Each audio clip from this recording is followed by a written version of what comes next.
Hola, ¿qué tal? Los saluda Javier Arguedas con un nuevo repaso semanal, un resumen casual de algunas de las noticias internacionales más destacadas de esta semana. Una semana en la que las protestas sociales, por diferentes motivos, han acaparado la atención. Vamos a ver cuáles son los temas que me gustaría repasar con ustedes en esta semana. La semana 39 de este año 2020. Comenzamos con las protestas en Estados Unidos por el caso de Breonna Taylor y la ira que han desatado en la población, el confinamiento en Madrid que también genera descontento social en la capital de España, la orden de captura contra el expresidente de Ecuador, Rafael Correa, y lo que significa para el futuro político del país, y finalmente la nueva política de refugiados de la Unión Europea que también divide una vez más al continente.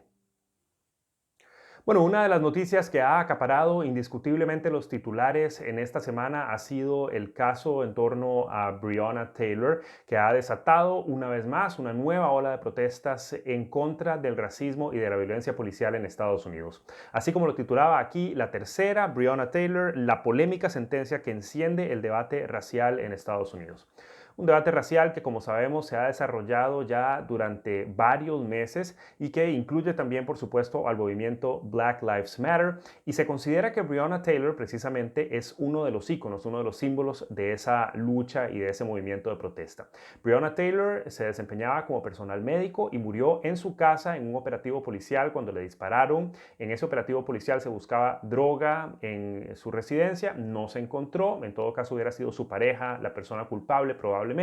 no se encontró droga, es decir, se considera que Breonna Taylor murió siendo inocente. Y en un caso judicial común en Estados Unidos, donde sabemos que a veces hay tribunales que son simplemente personas convencionales, ciudadanos comunes, que son llamados a emitir ese juicio y esa sentencia en un caso judicial, pues este grupo de personas decidió que los policías involucrados no iban a ser sentenciados, que no iban a recibir un castigo por este caso. Y se repite una vez más lo que se considera pues la razón de estas protestas, y es que los policías pueden intervenir de una forma violenta en contra de personas de raza negra, no son de ninguna manera castigados y pueden seguir en sus funciones y pueden continuar impunes. Esa es la razón por la que se han disparado una vez más las protestas, así como lo titulaba aquí: Excelsior, desolados, manifestantes toman las calles por Breonna Taylor.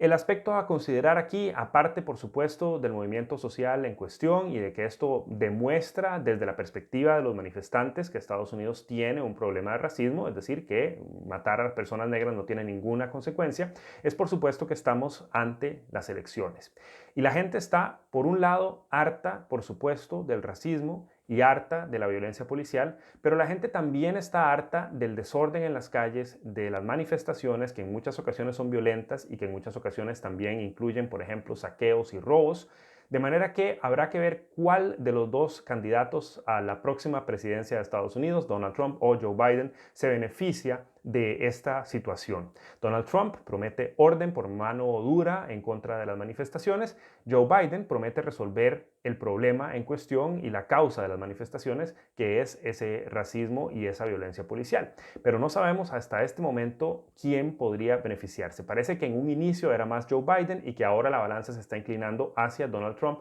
porque la gente quiere que esto pare, no solamente la causa, sino también, por supuesto, el efecto que son las protestas y la violencia en las calles estadounidenses. Así que se convierte una vez más en un tema electoral y una vez más en algo que hay que seguir de cerca para ver qué va a ocurrir en Estados Unidos en el mes de noviembre.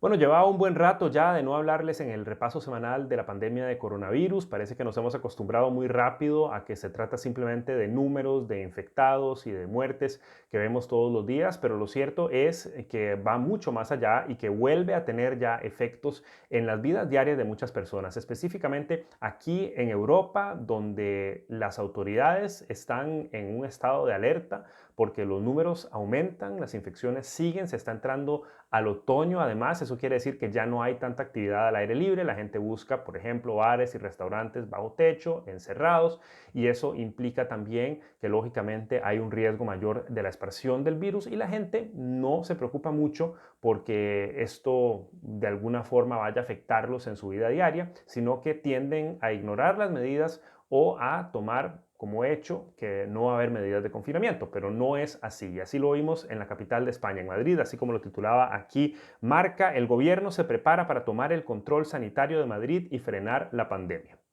Las autoridades de Madrid, ante este aumento de los casos, no tuvieron otra opción más que confinar barrios específicos de la capital para evitar que siga esparciéndose el coronavirus y sobre todo que colapse el sistema sanitario. Esto es, por supuesto, como siempre, la justificación de esas medidas de confinamiento. Pero esta vez se encuentran ante una población mucho más informada y por supuesto mucho menos paciente ante esas medidas y ante ese actuar del gobierno. Y así como lo titulaba aquí, por ejemplo, el diario El País: protestas contra las restricciones en Madrid, no han hecho nada en 6 meses para reforzar los servicios, citando aquí algunas de las voces de esas manifestaciones. Y es que el problema es que, por una parte, muchos de los barrios confinados que han tenido que ceder ante estas restricciones son barrios de clases populares, de gente más humilde, que no tiene la posibilidad, por supuesto, de compensar las pérdidas económicas que implica, por ejemplo, dejar de trabajar o cerrar su negocio, pero sí tienen autorización para salir de sus barrios para ir a trabajar. Entonces ahí es donde se ve un poco una especie de contradicción desde la perspectiva de los manifestantes, porque el gobierno por una parte castiga a los que menos tienen, pero sí les permite entrar en riesgo y esparcir incluso el virus si fuera necesario, pues para ir a trabajar, para mantener las actividades económicas de las otras zonas de la ciudad. Y esa es una de las razones por las que las personas han decidido ir a las calles. Y lo otro era lo que veíamos aquí en ese titular del diario El País, y es que critican que las autoridades no se han ocupado de reforzar los sistemas de salud, de reforzar de alguna manera la capacidad que pueden tener para atender a personas en situaciones críticas de coronavirus o de otras enfermedades, y que esto, por supuesto, podría haberse evitado si se hubieran hecho las inversiones necesarias en infraestructura y sobre todo también en personal médico. Recordemos que España fue uno de los países más afectados, principalmente porque su sistema de salud no pudo con la pandemia en el momento en el que estaba en su pico más fuerte. Entonces ahora vuelven a aumentar los casos, eso sí, con personas más jóvenes, pero la pregunta es si hubieran realmente preparado al sistema de salud mejor, no tendrían que verse la necesidad de cerrar zonas para evitar un nuevo colapso del sistema de salud, y por eso la gente está en las calles.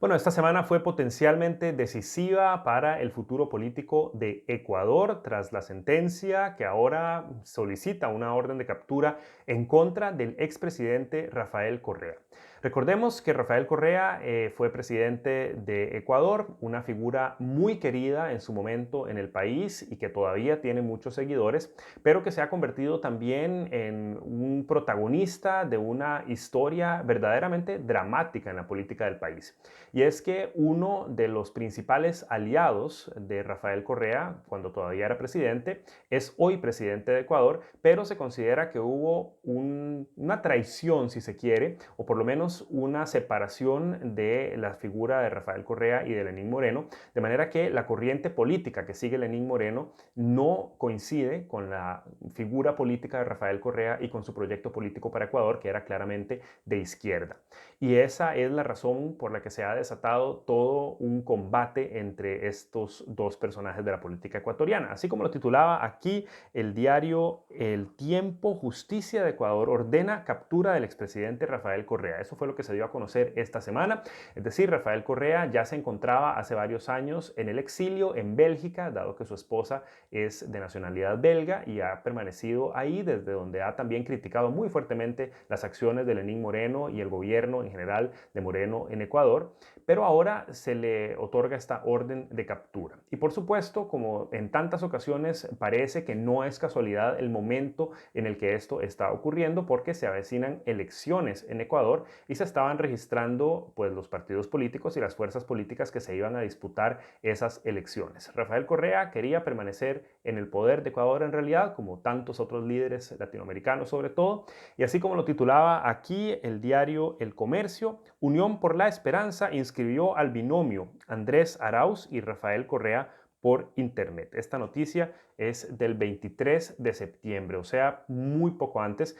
de que se diera a conocer esa orden de captura. ¿Qué pasó? Bueno, Rafael Correa tenía el plan de ingresar nuevamente al liderazgo de la política ecuatoriana siendo vicepresidente del país. Esto además le hubiera otorgado una cierta inmunidad ante los cargos por los cuales se emite esta orden de captura, que son cargos sobre todo de corrupción. Se le acusa de haber recibido sobornos de empresas a cambio de licitaciones de obras públicas, un clásico caso como los que hemos visto en todo el continente, por ejemplo con el caso Odebrecht. Y es en este caso ese intento de llegar a la vicepresidencia del país con un aliado que fue ministro durante su época como presidente, que es la figura de Andrés Arauz, y ahora pues se ve truncada esa iniciativa de llegar a la vicepresidencia. Los críticos de esta decisión y los críticos de Lenín Moreno dicen que la justicia de Ecuador actuó de una forma muy acelerada y que esta orden de captura simplemente está ocurriendo días antes de las inscripciones para poder llegar a inscribirse y participar en el proceso electoral. De ahí que se acuse a la justicia y al gobierno de Lenín Moreno de una persecución política, como siempre, dos lados de la historia.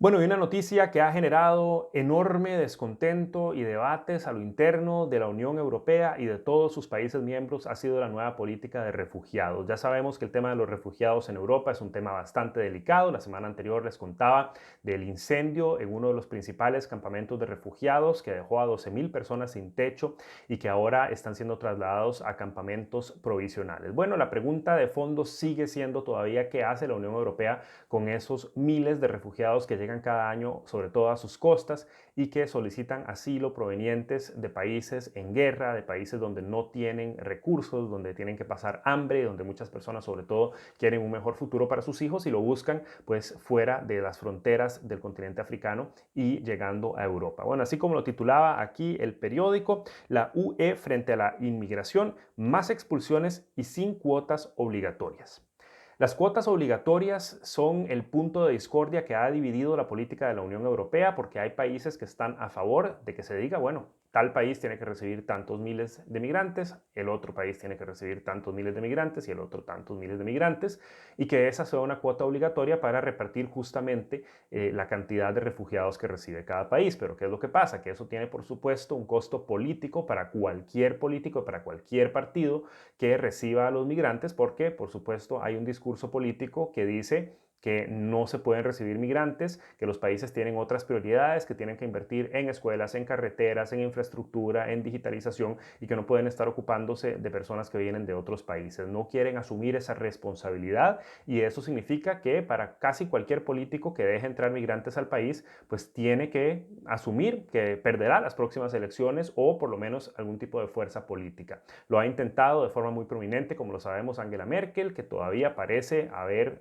salido exitosa de esa iniciativa, pero también le ocasionó muchos problemas a lo interno del país. Bueno, ahora la Unión Europea propone un plan en el que los países no van a estar obligados a recibir migrantes, sino que tienen la opción de no recibirlos, pero en caso de no recibirlos tienen que ocuparse de la deportación de los migrantes y asumir también los costos. Esa es una forma, si se quiere, de castigar el hecho de no recibir migrantes. Mientras tanto, premia a los países que sí decidan recibir migrantes con $10.000, más o menos 10.000 euros en realidad, por cada migrante que un país decida acoger para cubrir esos costos. ¿Qué es lo que pasa? Que esto se ve, por supuesto, con ojos críticos. Así como lo titulaba aquí, por ejemplo, El Mundo, la UE se resigna a una solidaridad a la carta en la crisis migratoria. Y ese ha sido el discurso que en realidad ha generado enormes críticas. La Unión Europea dice que finalmente llegó a un acuerdo, que finalmente se está ocupando del problema migratorio, pero por supuesto los críticos dicen que abogar porque cada país voluntariamente sea solidario porque quiere y que los políticos prescindan de los votos de sus electores simplemente por la solidaridad no va a funcionar, porque hay países como Hungría, por ejemplo, que se oponen vehementemente a recibir migrantes, que no lo van a hacer, que la única forma en la que lo harían sería siendo forzados y que ahora tienen la opción con esa llamada solidaridad a la carta de simplemente decidir darle la espalda a los refugiados. Un tema que seguirá generando mucho debate en la Unión Europea. Bueno, y así llegamos al final de este repaso semanal. Espero que les haya gustado. Recuerden compartirlo, comentarlo y por supuesto suscribirse también al canal de YouTube para recibir siempre la última edición. Yo los espero la próxima semana y hasta entonces, que la pasen bien.